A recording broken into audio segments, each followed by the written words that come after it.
Bienvenue sur RQQG Radio Quiquendrogne dans le Bourbonnais 101 MHz, partout en France et même ailleurs sur le web. Christine et moi vous accueillons pour notre dernier magazine de la saison consacré à Jean-Louis Murat. Bonsoir. Bonsoir Jean-Louis, sois le bienvenu dans notre magazine. Et on débute avec un extrait de son album posthume, un live enregistré en 2022. Tour de France 2022, c'est le titre. Et je vous propose l'ouverture de cet album, Jean Bizarre. C'est peut-être nous les gens bizarres, mais Jean-Louis, nous, on t'aime. Bon après-midi sur Radio Quiquendrogne.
Jean Bizarre, Jean-Louis Murat sur Radio Quiquendrogne, extrait de son album posthume enregistré en 2022, Tour de France 2022. Je vous rappelle que ce magazine est réalisé en collaboration avec le groupe Jean-Louis Murat, l'histoire continue, un groupe que vous pouvez trouver sur Facebook. C'est un groupe qui vous permettra de mieux connaître Jean-Louis grâce à tous les documents que nos auditeurs arrivent à apporter dans ce groupe, que ce soit du côté photographique, des documents rares, etc. Bref, et puis une amitié que vous pourrez découvrir avec les autres admirateurs de Jean-Louis Murat. C'est un endroit très sympathique, très convivial. Alors n'hésitez pas, abonnez-vous, c'est entièrement gratuit. Et je rappelle que Christine est la réalisatrice de ce magazine. Christine est aussi la responsable du groupe Jean-Louis Murat, l'histoire continue. Aujourd'hui, une émission spéciale, et en parlant de l'album posthume de Jean-Louis Murat, eh bien, c'est un album qu'il a pu ajouter à son actif, car c'est lui qui a fait la pochette. Nous recevons cette semaine un photographe, et pas n'importe lequel, un photographe très respectueux de Jean-Louis, comme tous les photographes qui se sont intéressés à Jean-Louis et qui ont travaillé avec lui. Mais celui-là était un ami de Jean-Louis, et nous allons passer 1 heure en sa compagnie. Un personnage que j'aime beaucoup, attachant, modeste, timide, mais vraiment aimant son métier, passionné de la photographie, graphiste au départ. C'est là qu'il a rencontré Jean-Louis en réalisant son album, un de ses albums bien sûr, et puis ensuite, tranquillement, il est arrivé à la photographie, et une sorte de complicité, pour ne pas dire une grande amitié, s'est installée entre eux deux. C'est de tout cela dont nous allons parler aujourd'hui dans notre magazine Jean-Louis Murat. Et puis bien sûr, nous terminerons l'émission avec tout ce qui concerne Jean-Louis au cours de l'été qui vient, qui a bien commencé, enfin entre guillemets, puisqu'il fait très chaud, bien sûr. Mais bon, tout cela, vous le savez, alors on va vous rafraîchir d'abord la mémoire, et puis aussi au niveau de l'air, avec notre magazine consacré à Jean-Louis. Et Tarkovsky, alors il paraît que Tarkovsky te fait carrément pleurer. C'est un cinéma qui touche profondément. Ouais. Pour moi, il y a Tarkovsky et les autres, vraiment. Pourquoi ? Qu'est-ce que t'aimes chez Tarkovsky ? J'aime chez Tarkovsky, ce que j'espère, ce qu'on retrouve un peu dans mes chansons, c'est-à-dire le sens de la terre, le sens de l'exil, le rapport avec la mer, le rapport avec Dieu, toutes ces choses-là. Et une espèce de lenteur et une approche strictement poétique aussi. Alors justement poétique, langueur monotone peut-être, pour paraphraser un poète, non ? Ouais, tout à fait, oui, tout à fait. Et moi j'aime beaucoup le cinéma, j'aime beaucoup tout ce qui est en chanson ou en cinéma, j'aime tout ce qui est poétique. Je pense pas que la poésie soit indispensable, mais pour arriver à la beauté, ça ne peut être que poétique, la démarche. Et Tarkovsky a vraiment eu le courage d'avoir une démarche toujours strictement poétique. Ouais, d'où la nécessité du silence aussi, qui est important chez toi. Bien sûr, ouais, aussi. Ouais. Écouter le silence. Ouais, se taire surtout. Se taire. Comme prévu, je reçois sur Radio Kick en Grogne un photographe, et pas n'importe lequel, Franck Loriou, qui a photographié Jean-Louis Murat, et on peut dire pour pas mal d'albums. Alors on va faire connaissance avec lui, bien sûr, et comme à l'accoutumée, Franck, d'abord bonjour. Bonjour, Michel. Heureux de vous accueillir, c'est un grand bonheur ici à Radio Kick en Grogne, parce que dans cette station de radio, Jean-Louis Murat a toujours eu sa place, et forcément, on est à 100 km de son habitation, donc forcément, dans le Bourbonnais, c'était pas loin de chez lui. Donc, on va faire connaissance, parce que moi, je vais vous dire, j'ai lu attentivement le livre qui est sorti l'année dernière, un livre qui s'appelle Jean-Louis Murat Photorama, et c'est un livre admirable. D'abord parce que on fait vraiment connaissance avec Jean-Louis Murat à travers le texte et bien sûr les magnifiques photos que vous avez offertes dans ce livre, 150 photos environ. Oui. Alors, je dis tout de suite qu'il est édité aux éditions du Boulon, parce que c'est important, parce que beaucoup d'éditeurs ne l'ont pas encore acheté. Alors, ce livre raconte cette rencontre avec Jean-Louis Murat. Et le livre ouvre là-dessus, c'est magnifique. Une rencontre extraordinaire, ça c'est la première raison, et surtout, et je crois que c'est la raison la plus importante, c'est que vous êtes le seul à l'avoir vraiment approché, mais directement, et vous l'avez apprivoisé, il vous a apprivoisé, et vous êtes devenus des amis. Alors, évidemment, en lisant ce livre, on s'aperçoit vraiment que vous le connaissez bien, Jean-Louis. Ah, je ne sais pas si j'aurais cette prétention, et j'aurais surtout pas la prétention d'être le seul, parce que Jean-Louis a quand même c'est quelqu'un qui était très fidèle en amitié et notamment dans son environnement auvergnat, il y a vraiment un canal historique de gens qui l'ont connu 1000 fois mieux que moi parce que eux, ils passaient toutes les semaines le voir. Quand nous, c'était des relations un peu épisodiques quand même. Hein, mais, oui, on le découvre. Mais peut-être que du monde de la musique parisien, entre guillemets, je suis peut-être effectivement celui qui l'a approché de plus près. Quoi. Voilà, vraiment, avec Marc Bess aussi, qui l'a bien fréquenté, mais lui, c'était dans le cadre des interviews. Toujours est-il qu'on découvre cela dans ce livre, et puis on s'aperçoit quand même qu'il y a une sorte d'observation de sa part, c'est-à-dire qu'il ne donne pas son amitié tout de suite. Voilà. Il y a une approche, comme on dit, et ça, on s'en aperçoit très vite à travers le texte et à travers les photos, évidemment. Alors, ce que j'ai aimé, et vous le dites dès le départ, c'est que, alors comme beaucoup, alors là je crois que énormément de personnes ont découvert Jean-Louis Murat à travers l'album Dolores. C'est vrai. C'est comme ça que vous l'avez découvert, parce que jusqu'alors vous le connaissiez, mais pour vous c'est un chanteur un chanteur de la belle variété. C'est comme ça que vous le considériez à l'époque. Voilà, c'est ça en fait. Bêtement, moi je viens vraiment du rock, du punk, de la cold wave, tout ça. Bon, j'aime beaucoup la chanson, j'ai une culture chanson très forte aussi, mais à aucun moment j'ai eu le sentiment que Jean-Louis Murat c'était pour moi. Mais peut-être parce qu'il était un peu trop beau, peut-être à cause des pochettes, parce que c'est aussi un vrai sujet ça. Des pochettes, parfois, les pochettes emmènent dans une direction, et je pense que les pochettes de chez Yenotone, tout ça il était tellement beau et tellement un peu que j'ai pensé que c'était pas pour moi. Oui, un chanteur de variété, voilà. Voilà. Donc, trop beau pour être honnête.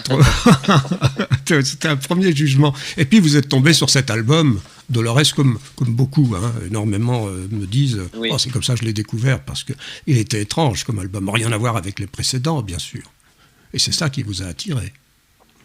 Oui, et des arrangements qui empruntaient. Moi, c'était le moment où je me passionnais pour la musique électronique, tout en venant du rock. J'aimais le trip-hop, j'aimais tout ça. Et en fait, il y avait des arrangements là qui mêlaient un peu tout ça, quoi. Oui, tout d'un coup, il dévoilait aussi sa culture rock à lui et sa culture pop. Et c'était ça a tendu la main à beaucoup de gens, effectivement, c'est vrai.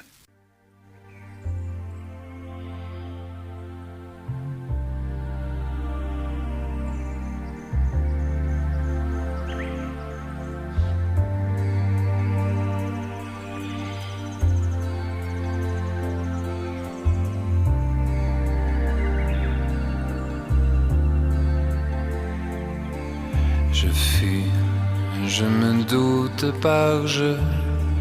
par un penchant curieux. Tu me dis la première à briser le cours régulier d'une vie destinée à tuer l'éphémère. La vague déferlante d'amour nous éclabousse à ce jour de façon cavalière. Au bal où nous invite à l'amour, à danser pour toujours sa valse si régulière.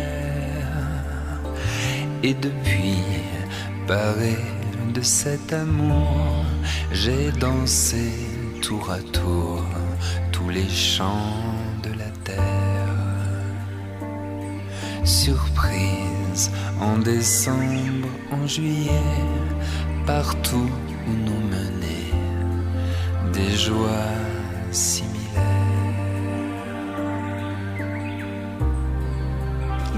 Comment s'est organisée cette rencontre, Vous pouvez peut-être nous la raconter, parce que vous avez découvert cet album et vous avez voulu aller plus loin, bien sûr.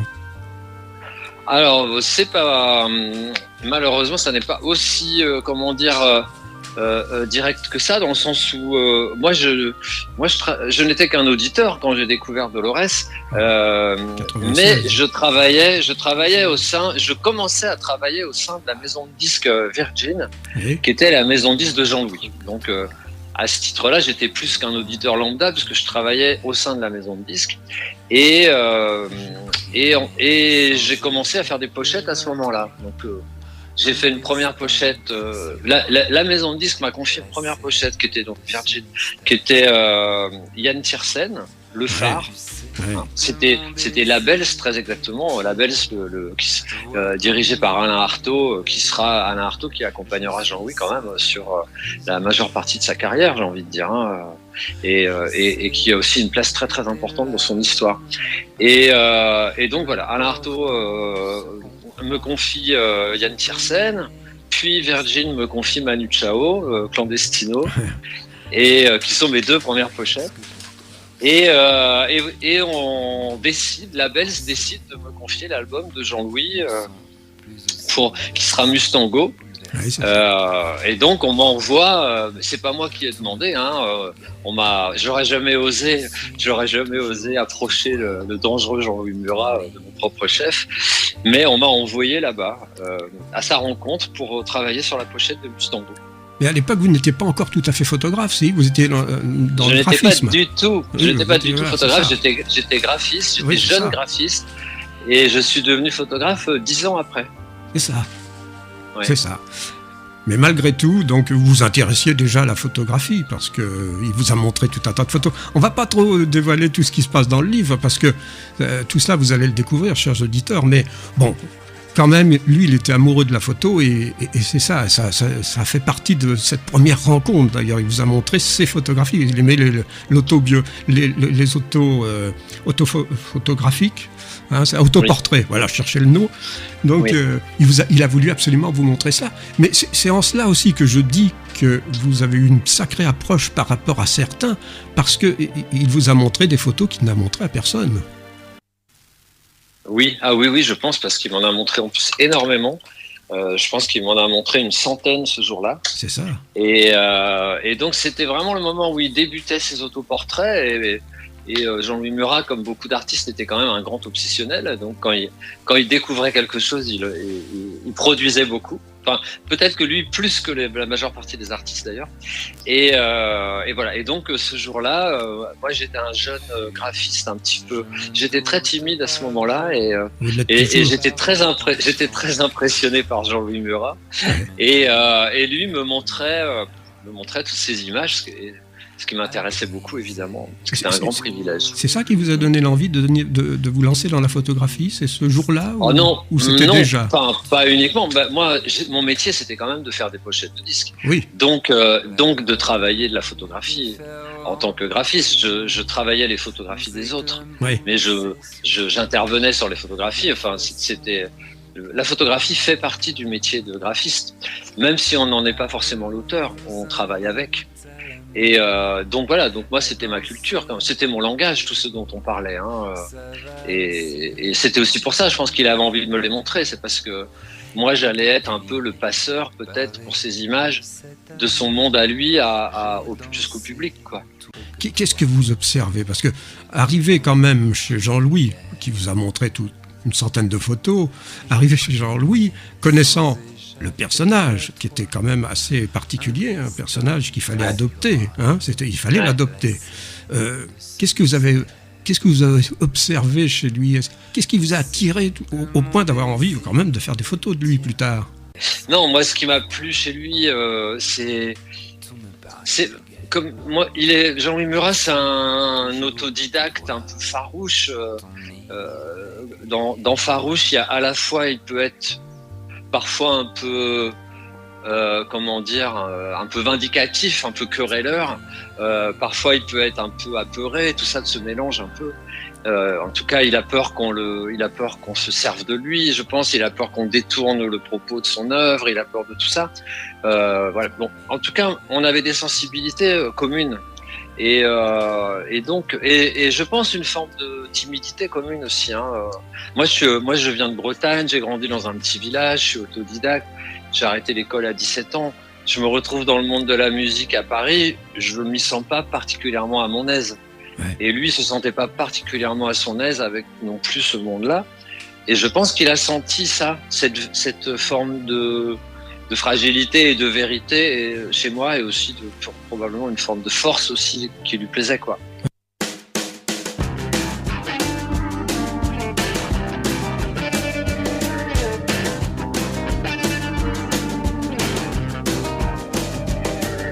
Je voulais voir des corsaires, user des espadons, me baigner nu dans la mer, changer de religion.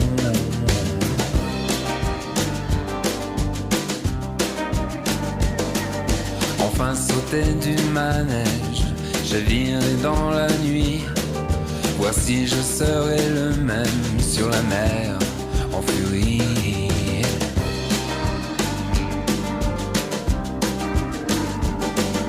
J'avais rêvé de poursuivre sur des rochers luisants le galurin de Pidgey, le galure rouge sang.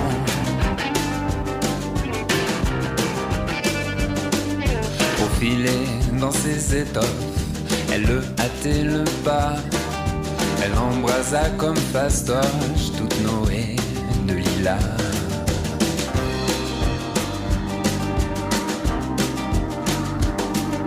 La houle du désir emportait Saint-Malo, nos cœurs évanouis gisaient au fond de l'eau.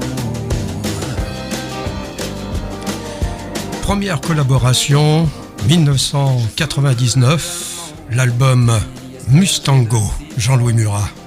La mauvaise qu'on aspire.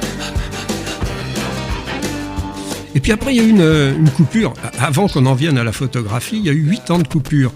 Et moi, oui, quand j'ai lu ça, je me suis dit, la question qu'on se pose, c'est comment avez-vous réagi ? Parce que vous êtes quelqu'un de timide, vous l'avez dit, donc à mon avis, quelqu'un de très sensible. Donc, comment avez-vous pris cette chose ? Est-ce que vous vous êtes inquiété en vous disant, mais est-ce que j'ai mal bossé ? Qu'est-ce qui fait que j'ai plus de nouvelles de lui ? Dans mon métier, c'est courant. En fait, quand on fait une pochette de disque pour quelqu'un, il n'est jamais du tout acquis qu'on fasse la suivante. De même qu'un artiste change d'ingénieur du son, change de musicien, parfois d'une tournée à l'autre, il change de graphiste ou de photographe. Donc ça en soi, c'est pas un problème. Non, moi, donc j'étais pas du tout traumatisé. Je me suis dit, il a pas forcément envie de faire la suivante avec moi. Mais non, par contre, il y avait quelque chose pendant toutes ces années-là, j'avais un vrai regret. Et c'est vraiment avec Jean-Louis, la seule personne avec qui j'ai eu ça. C'était je disais à mes proches, j'ai pas su lui dire combien je comprenais son travail, sa musique, sa personnalité. Enfin, je crois en tout cas. Et comme j'aimais aussi sa musique et sa personnalité, je crois que j'ai pas su lui dire et lui faire comprendre. Et donc ça a été un peu un miracle quand 8 ans après, Jean-Louis Murat me fait convoquer en Auvergne à nouveau pour faire des photos. Ce qui était quand même incroyable, ça. J'étais devenu photographe entre-temps, mais je n'avais fait quasiment aucun portrait d'artiste presque. Et donc Jean-Louis avait quand même cette espèce Jean-Louis s'était intéressé à moi 10 ans auparavant, m'avait un peu scanné, s'était fait une opinion de moi et il me faisait confiance pour faire les images qu'il aimerait. Donc c'est quand même très beau, je trouve. Et c'était pas facile, surtout parce que c'est quelqu'un qui avait comme je le disais tout à l'heure, qui avait une réputation de mystérieux, très mystérieux. Ouais. Et vous avez cherché, je suppose, à faire ressortir ce mystère. Comment vous avez réussi cette prouesse, parce que c'était pas simple, photographier le mystère de Jean-Louis Murat, le faire comprendre en quelque sorte à travers ses portraits. J'ai surtout... Jean-Louis, c'est quand même quelqu'un qui se cachait beaucoup. Oui. Et moi, j'ai essayé de l'amener à se montrer.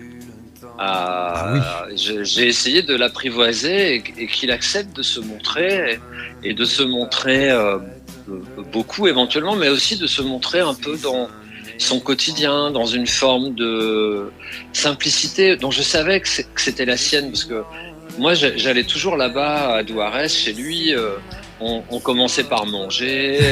Enfin, on vivait tout à fait. Je dis toujours, on était comme deux maçons qui partagent un bout de saucisson avant d'aller monter un mur, et on travaillait vraiment comme ça tous les deux. Mais d'ailleurs, Laure vous appelait de temps en temps pour vous faire venir. Alors, il y a longtemps que tu n'es pas venu. Absolument. C'est Et c'est pour ça que ça. la couverture du livre, par exemple, c'est Jean-Louis appuyé sur une table très simple, qui regarde par la fenêtre avec une chemise du quotidien. Et en fait, j'avais envie de montrer ce Jean-Louis-là, que j'étais un des rares, enfin, que le public ne pouvait pas connaître, en fait. Ah, mais il y a des... Oui, allez-y. Parce que justement, on l'habillait un peu trop beau des fois sur les photos. Ça, quand on est dans les codes de la variété. Après, il m'a pas attendu pour casser les codes, parce que sur la pochette de Mustango, il est en bleu de travail. Oui. C'est sa femme qui fait la photo. En fait, il s'est réapproprié son image. Et puis au bout d'un moment, il s'est servi de moi pour poursuivre ce travail de réappropriation. En fait. Mais alors, c'est vrai que vous avez réalisé des photographies extraordinaires. Parce que Jean-Louis aurait pu se contenter de poser pour les pochettes de disques, très bien mis, très beau, bien peigné, etc. Bref, le chanteur idéal, quoi. Hein, le gendre idéal.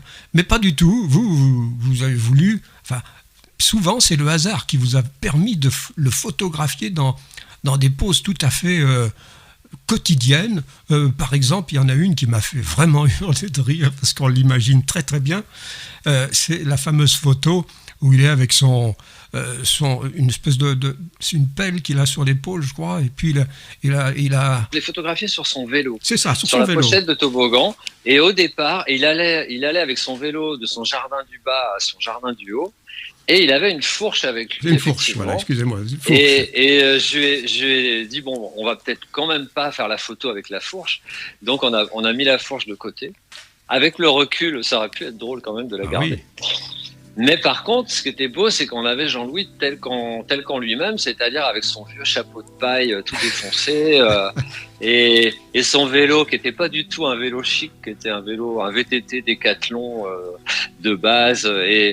Et donc c'était chouette, quoi, parce que c'était comme un espèce de cow-boy de pacotille, un peu personnage, et ça lui allait bien. Et il y avait aussi beaucoup d'autodérision de sa part, d'accepter de se montrer comme ça aussi. Et je trouvais ça intéressant de partager l'humour de Jean-Louis et sa capacité à se moquer un peu de lui-même aussi, quoi. Divinité suprême voudrait son capuchon de neige à l'embouchure où nous n'irons plus jamais.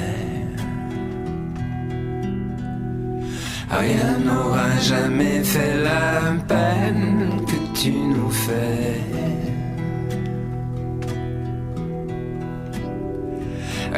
Il montrait qu'il était, en réalité, que c'était pas quelqu'un qui était différent des autres.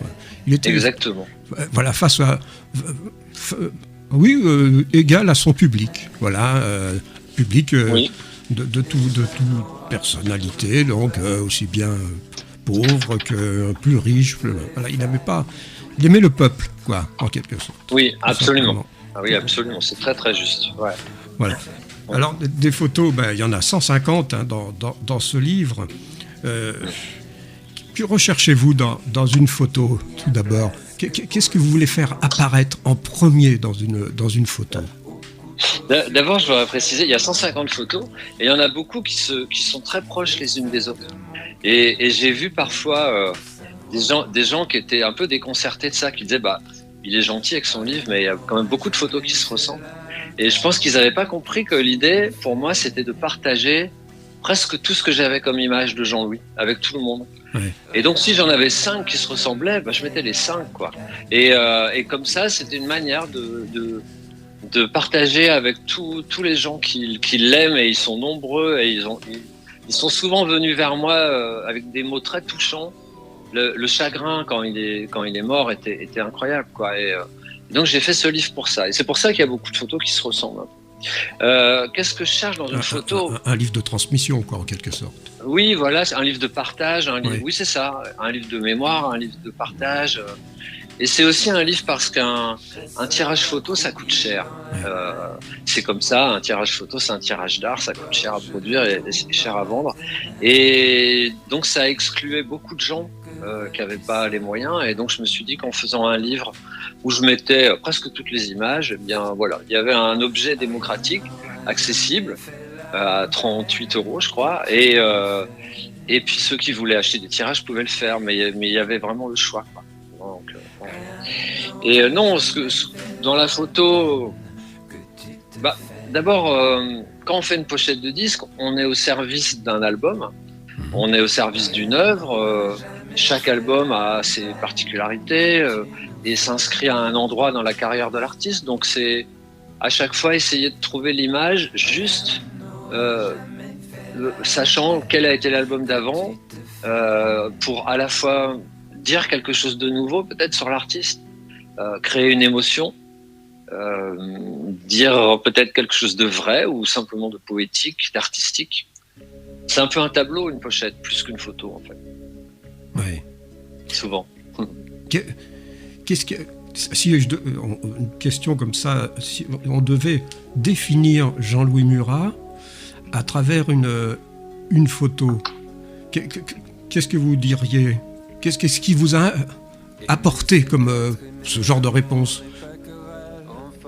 Est-ce que vous voulez dire quelle photo me semblerait le plus proche de lui ? Le plus proche de lui, qu'est-ce qu'il représente ? Si on devait donner un... Voilà, on ne connaît pas bien Jean-Louis Murat, mais avec une photo, on voudrait dire, voilà qui il était, qu'est-ce qu'il représente ? Voilà, c'est difficile à expliquer. Non, je vois... je pense que si je ne devais garder qu'une photo de Jean-Louis Murat, ce serait celle que j'ai mis en couverture du livre, où il a les mains sur la table, il a les doigts emmêlés les uns dans les autres, un peu noueux, un peu comme un paysan timide aussi qui aime pas cette idée d'être photographié, mais il regarde dehors avec ce regard un peu perdu, il regarde par la fenêtre. En fait, il s'est passé quelque chose d'incroyable ce jour-là, c'est que il a rouvert la maison de son voisin, Émile, qui était décédé, qui vivait avec sa sœur, et il a rouvert la maison, et donc j'étais là quand il rouvrait la maison, les volets qu'il n'avait pas rouvert depuis sa mort, et c'était très impressionnant. Et moi, j'étais un peu candide, puisque je connaissais pas forcément tous les détails, et donc je l'ai fait asseoir dans la cuisine, sur une chaise. Je lui ai dit, écoute, assieds-toi là, et on va voir, je pense qu'il y a une belle lumière, tout ça. Et donc, c'est cette photo qui est une des toutes premières que j'ai prises de Jean-Louis, et où il regarde par la fenêtre, et en fait, il est extrêmement troublé, ému, même un peu absent. Et donc, j'ai pris les images comme ça, puis à un moment, je lui dis, mais Jean-Louis, on est en train de faire plus que des photos, il y a quelque chose qui se passe, quoi. Et il me dit, oui, ça fait 30 ans que je viens dans cette cuisine, et jamais je ne m'étais assis sur cette chaise. C'était la chaise d'Émile, et je vois enfin ce qu'Émile voyait depuis 30 ans. C'est extraordinaire comme réponse. C'est incroyable, hein. Et donc, moi j'avais la chair de poule, et on savait tous les deux qu'on faisait quelque chose de vraiment incroyable, enfin d'étrange en tout cas. Et puis une quinzaine de minutes après, je lui dis, écoute, tu sais, il faut que je te dise, il y a un titre de toi, Dieu sait s'il en a fait des titres, Jean-Louis, il y a un titre de toi qui m'a un soir complètement attrapé, que j'ai écouté 40 fois consécutives, parce que je travaille souvent la nuit, et là j'écoutais toujours, j'arrivais pas à écouter rien d'autre. Et je lui dis, c'est Accueille-moi paysage. Et là il a été encore plus troublé, et il me dit, c'est le morceau que j'ai écrit en rentrant de son enterrement, 2 heures après. Voilà. C'est fou, hein? Et donc on avait vraiment la chair de poule tous les deux, je crois. Et c'est comme ça aussi qu'on a tissé notre histoire avec Jean-Louis, c'est que on préparait rien, on était assez spontané, et du coup il se passait des choses un peu animales, quoi. Ah oui, non, mais et moi j'aime bien l'impréparation, j'aime bien un peu de danger, j'aime bien qu'on ne dise pas les choses, et donc il va se passer des choses un peu comme ça. Nous sommes en compagnie de Franck Loriou sur Radio Quicangrogne. Franck Loriou qui a fait paraître un livre l'an passé qui s'intitule Jean-Louis Murat Photorama, paru aux éditions Le Boulon. Sans mètres à droite, pas de quoi te faire de mots. Tourne au virage, 100 mètres à droite, voilà la maison. 100 mètres à droite, pas de quoi te faire de mots.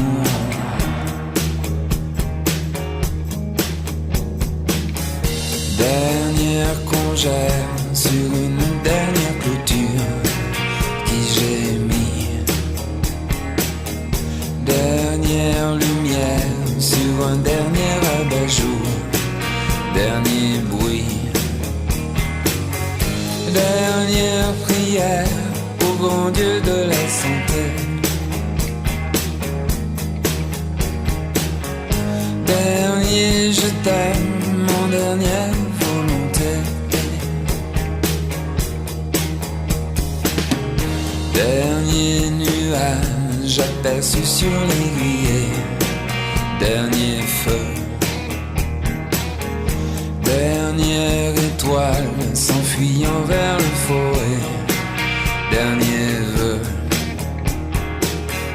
Dernier soupir à la fuite du bonheur. Dernier enfant taquiné de tout son cœur. Moi, j'ai ressenti à la lecture de ce livre et ces photographies quand même quelque chose de très proche, parce que des fois vous veniez, il n'était pas question forcément de faire des photos, et vous veniez parce qu'on vous avait invité, parce que Laure vous avait appelé en disant il faut que tu viennes, mais c'était pas forcément parce qu'il y avait une commande, hein, comme non, quelqu'un de la famille. Il y a la réflexion, quand tu veux tu passes, oui, je passerai, tout en vous disant non, je passerai jamais. Je vais dire, ça peut paraître, je l'ai pas écrit je crois dans le livre d'ailleurs, mais oui, je crois Jean-Louis aimait vraiment, il était content que je passe. Il y avait des moments où il n'avait pas envie de voir grand monde, en tout cas de l'extérieur de son cercle habituel, mais moi je sais que voilà, il était toujours content. Mais bon, Laure, on était trois à faire tout ça, hein, oui. Parce que Laure des Bruyères, sa compagne puis sa femme était quand même celle qui aidait Jean-Louis à transformer son art en quelque chose qui existe, quoi. Et donc souvent Laure me disait, écoute, ce serait bien que tu passes. Sous-entendu, on ne dit pas qu'on va faire des photos, mais on ne sait jamais, peut-être qu'il y aura une ouverture pour faire des photos. Et donc voilà, il m'est arrivé de rester 3 jours, et puis pendant 3 jours, on passait des super moments. Je suis allé avec mes enfants, qui ont joué avec ses enfants, qui les connaissent et tout ça. Et faut être ami. Oui, puis surtout, je pense que pareil, on s'est retrouvés. Quand on s'est retrouvés pères tous les deux, d'enfants à peu près du même âge, un jour je suis passé le voir justement dans son jardin, juste un après-midi, parce qu'il m'avait invité, on passait par là, et je pense que ce jour-là, la dernière digue a sauté, et parce qu'on est tout d'un coup devenus des pères avec leurs enfants qui jouaient dans la même petite piscine en plastique, et Jean-Louis il aimait bien en fait cette vérité des choses. Donc voilà, tout d'un coup on était dans la vraie vie, on n'était plus des Parisiens ou des gens de la musique, tout ça, et voilà. Oui, il aimait beaucoup ses enfants. D'ailleurs, il vous parlait de Yann, hein, qui était quand même l'aîné. Il parlait de Yann de temps en temps. C'était... Oui, il m'a parlé de Yann une fois au tout début. Après, on n'est pas forcément revenu sur le sujet, mais oui, il m'en a parlé, comme je le raconte, bien sûr. Oui. C'est là où j'ai appris qu'il avait un fils. Je savais pas. C'était avant la naissance de Justine et Gaspard. Voilà. Et puis voilà. Puis ensuite, j'ai beaucoup mieux connu Justine et Gaspard, parce que je n'avais jamais croisé Yann avant de faire mon livre. Et là, je l'ai sollicité pour le rencontrer, parce que je me devais de lui dire moi-même que j'allais sortir un livre sur son père, et voilà, et lui remettre des exemplaires par la suite et tout ça. Donc on s'est rencontrés à ce moment-là, mais on se connaissait pas. Alors, beaucoup de photos, on le disait, 150 dans le livre, mais il doit y en avoir d'autres. Il y a encore des photos inédites qu'un jour vous ferez paraître. Alors, il y a quelques photos inédites encore, pas beaucoup, et je les ferai paraître peut-être un jour, j'espère sur un projet qui concernera l'œuvre de Jean-Louis. Peut-être que ce sera l'occasion de les utiliser pour avoir des images nouvelles. Très bien. Mais voilà, ce sera à bon escient, à un moment où elles auront une vraie existence forte, quoi. Alors, en consultant, donc, disais-je, toutes ces photos et ces inédits qui restent peut-être, des photos inédites, est-ce que vous avez un regret? Est-ce qu'il y a une photo que vous auriez aimé faire de Jean-Louis, soit dans un lieu, soit, je sais pas, pourquoi pas en contre-jour, enfin, une photo qui reste dans votre mémoire et qui n'a pas été réalisée? Est-ce que ça vous arrive? L'esprit d'un photographe n'est rempli que de toutes les photos qu'il n'a pas prises. Enfin, on en parle des fois entre photographes, parce que on a souvent la mélancolie de toutes les photos qu'on n'a pas prises. Non, il y a un truc qui était amusant, c'était que une des premières fois où je suis allé là-bas, je lui ai dit écoute, moi je connaissais un petit peu la région, puis je logeais au lac de Guéry. Et je lui dis écoute, j'adorerais faire des photos de toi dans le lac de Guéry. Et là il arrive et il me dit Carole Épinette en a fait il y a 1 an. Et donc on n'allait pas en refaire puisque Carole Épinette l'avait fait brillamment avant.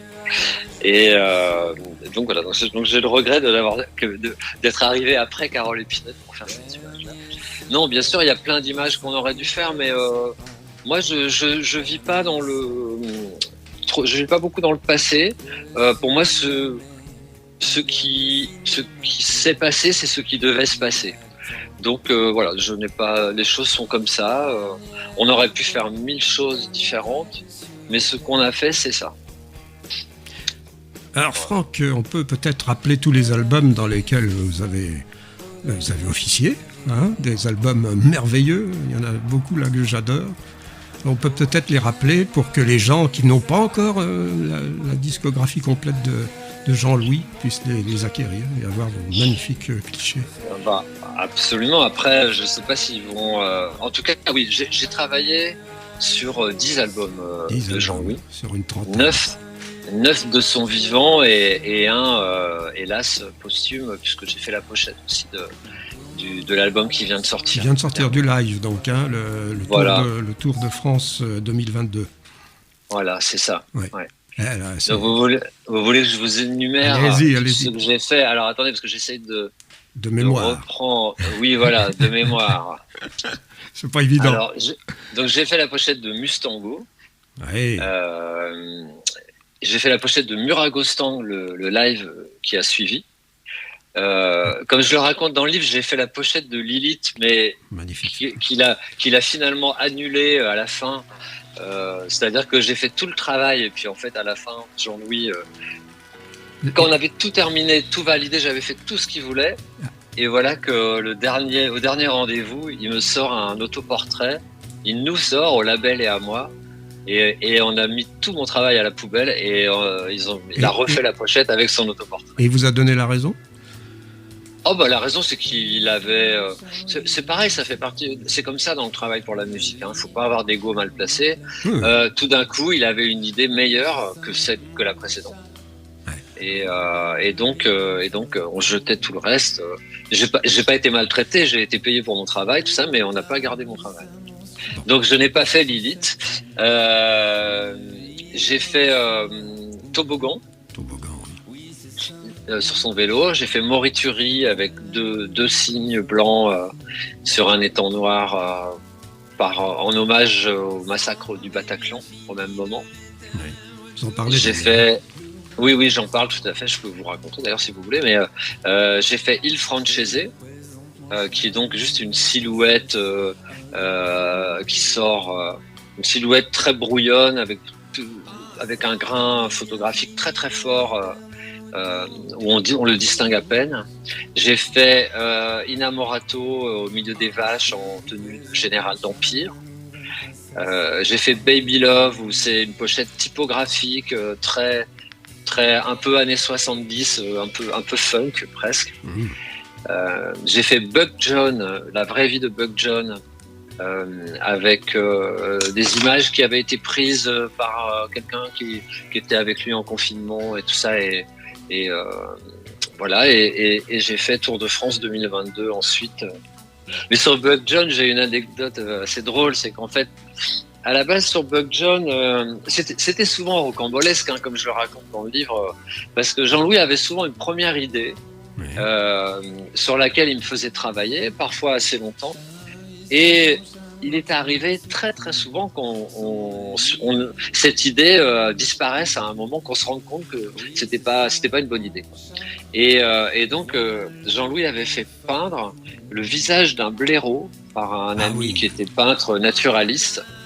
Et donc il me dit, voilà mon projet, tu vas prendre la peinture de ce blaireau, tu vas lui enlever les yeux et tu vas mettre mes yeux à la place. Mais ces beaux yeux bleus, n'est-ce pas, et bleu glacier, et le disque va s'appeler L'année du blaireau, ce qui était encore toujours un peu provocateur et très drôle quand même. Mais l'idée quand même était un peu, mais elle était un peu provocatrice, quoi. Et donc je fais le travail et puis là, je l'appelle et je lui dis, écoute Jean-Louis, on a un problème. C'est-à-dire que quand on met tes yeux à un blaireau, on dirait un husky, on dirait plus du tout un blaireau. et donc Jean-Louis a eu cette phrase que j'adore. Il a réfléchi 4 secondes et il m'a dit, c'est un piège, sous-entendu, c'est une fausse route, on oublie. Et on n'en a plus jamais reparlé. Ah, c'est fou. Ouais. Mais il était comme ça, Jean-Louis. Là, on découvre aussi, mais ça, on l'avait aussi découvert dans le livre de Yann et Marc Bess, l'ami des vaches. Et alors, il pouvait s'arrêter, puis aller discuter avec les vaches qui étaient là dans un pré. C'était fantastique, ça. Hein, oui. Et elle lui léchait l'oreille, quoi, quand même. Elle avait ce don. Avec Laure, ils ont quand même créé un site internet sur les vaches. Et je vous parle de ça à la fin des années 90. Et ils avaient travaillé vraiment. Il y avait toutes les races de vaches. Enfin, il y avait plein d'anecdotes de partout. Et d'ailleurs, sur cette pochette qu'on a fait ensemble avec des vaches, Jean-Louis était... c'est Laure qui m'a dit ça bien plus tard, après son décès. Elle m'a dit, Jean-Louis était juste contrarié parce que c'était pas la race ferrandaise. C'était pas des vaches locales, c'était des vaches importées. Et donc Jean-Louis aurait voulu valoriser les vaches auvergnates, mais c'était pas le cas. Du Sancy. Donc ça j'ai adoré qu'elle me dise ça. À la fois j'étais déçu que ce soit pas des ferrandaises, mais c'était drôle, quoi. On arrive à la fin de notre émission, alors je vais vous poser une question en tous les cas importante, puisque pour un photographe, je l'ai déjà posé cette question à d'autres invités, mais pour vous, elle arrive à pic. Si Jean-Louis Murat, on devait le définir par une couleur, laquelle choisiriez-vous ? On m'a vraiment absolument jamais posé cette question, qui est très intéressante. Eh bien, c'est bizarre, pour moi, c'est un jaune indien. Un jaune un peu curry, très chaud. Alors, peut-être parce que j'ai toujours photographié Jean-Louis au mois de juillet. Toujours, pour moi, Jean-Louis est associé au soleil, alors que c'est une région qui peut être un peu froide. Oui. Peut-être aussi parce que j'ai toujours senti chez lui une forme de chaleur, une forme de lumière. C'est quelque chose de très solaire quand même, aussi en lui, et de très vivant. C'était quelqu'un de très vivant. C'est-à-dire que Jean-Louis, qu'il y ait des spectateurs ou pas, était le même homme, passionné, passionnant.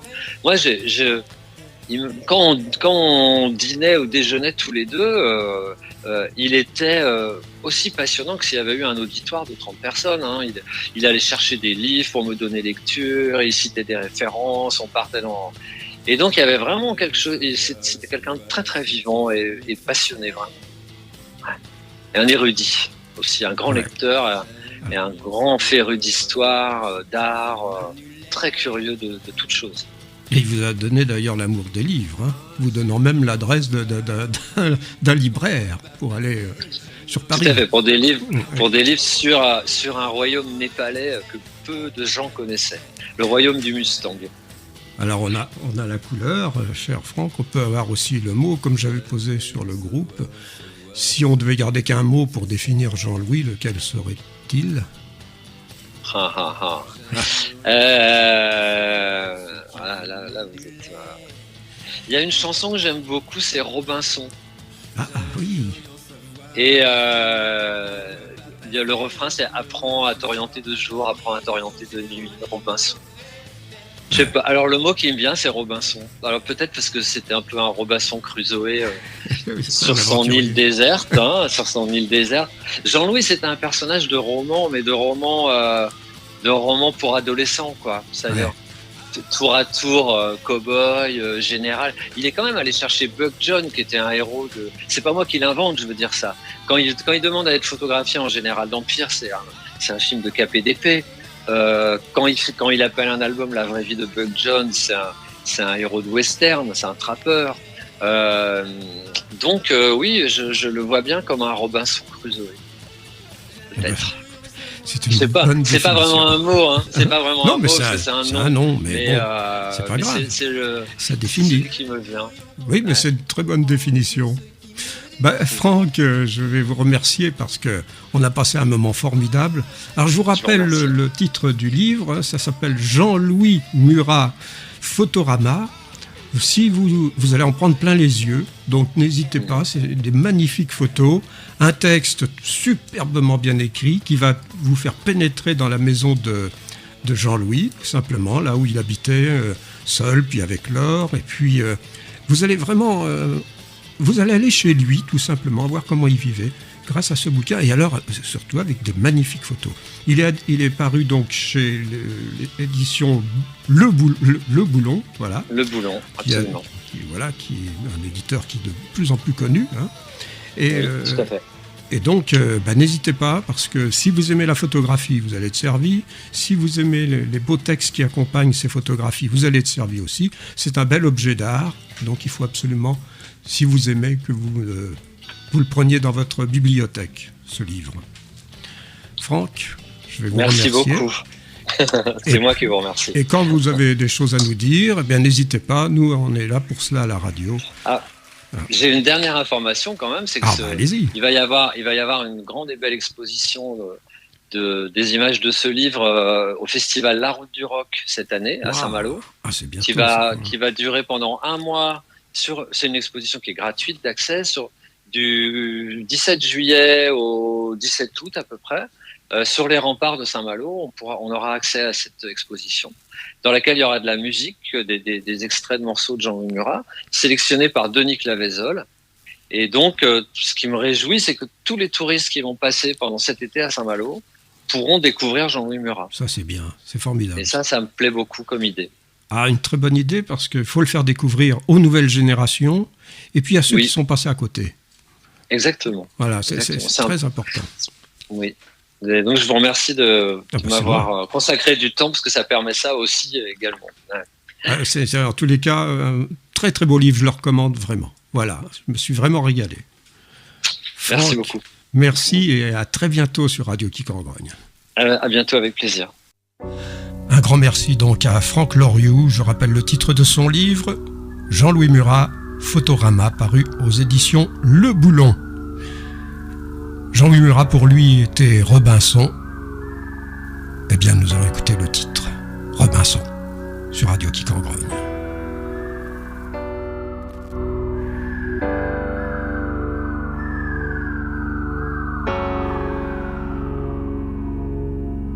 Apprends à t'orienter de nuit, apprends à t'orienter de jour.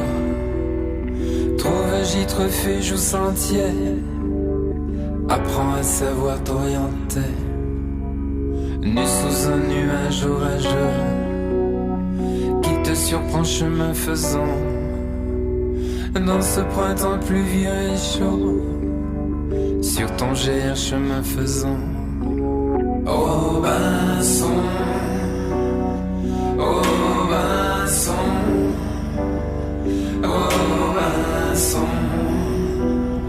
Robin. Ami qui va perdre le nord, N'oublie jamais ton azimut. Nord-ouest dit la boussole. Ne va pas nous faire la culbute. Où sont tes jalons naturels? Quel village suis-je égaré? Nu dans la grande transhumance, reste au loin de la gravité. Robinson, Robinson, Robinson, Robin. Où est notre habitat humain? Quel est le chasseur qui m'aimait à proximité des marais? Apprends à savoir t'orienter au ciel rougeoyant en soirée, aux cristaux de glace lointains, sous un ciel sans aucun abri. Apprends à trouver le chemin.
Pour terminer notre magazine d'aujourd'hui, le dernier de la saison, alors le prochain aura lieu évidemment fin septembre avec une nouvelle saison, la 4e, s'il vous plaît, ça sera la saison 2026-2027.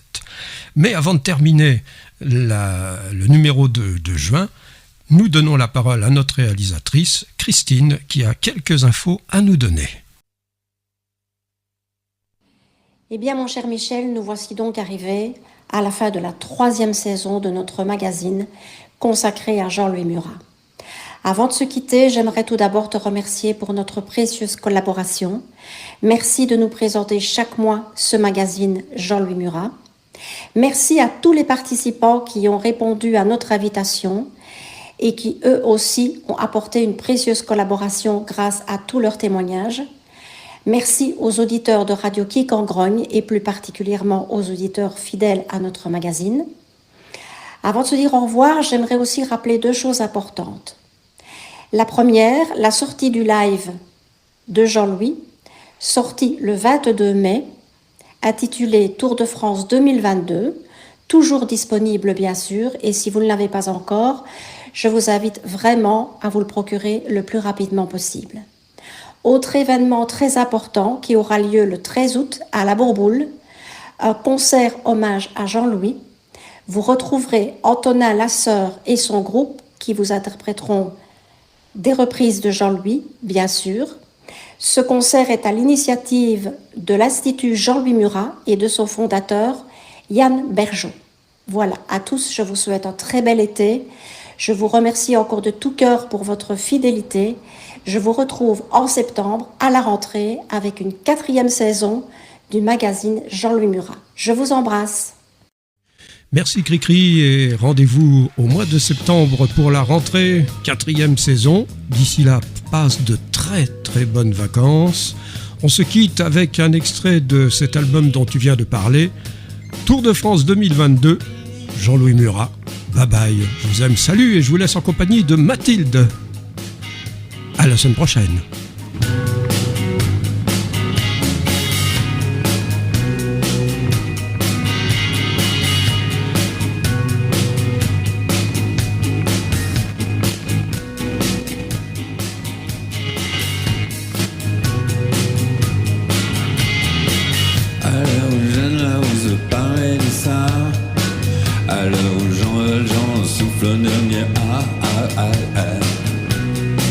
J'aurais pas vu mon baby. À l'heure où Marie-Lou caresse son chat, à l'heure où Jean-Luc souffle un dernier ah ah ah ah. J'aurais pas vu mon baby.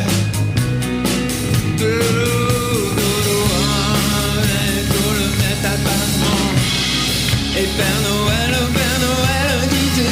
dites-moi, ça aurait pas vu ma baby. On l'aurait pas vu mon baby. On l'aurait pas vu passer dans les mains, ma baby. On était dans le prénom, dans le de ma baby. Quand Cupidon vise trop loin de moi, je sens que cette saleté de Vénus ne m'aime pas.